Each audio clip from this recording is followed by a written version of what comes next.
पिछले दिनों तूफानी बारिश की वजह से कर्नाटक में बड़े पैमाने पर फसलों की तबाही हुई है, जिसके बाद तमाम सियासी जमातें किसानों की हमदर्द होने का दावा कर रही हैं।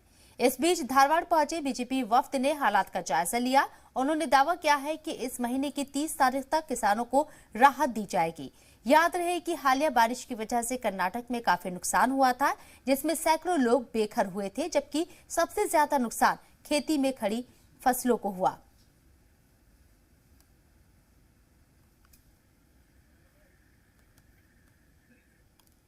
कर्नाटक में इस धारवाड़ जिला में अभी जो बारिश हुआ है, इस बारिश के परिणाम से बहुत किसान लोगों को बहुत तकलीफ हुआ है।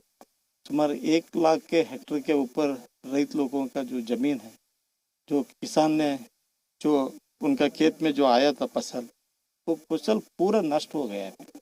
ये नष्ट हुआ सो परिहार देने का किसान सम्मान, बेड़े विमे, बड़े परिहार बोल के हमारा सरकार में 2-3 स्कीम है, उसके तरफ से 30 तारीख के अंदर जो घर नहीं है किसान को, वो भी बारिश की वजह से सब गिर चुका है। वो परिवार के लिए हम ABC का एक नॉर्म्स बनाए हैं।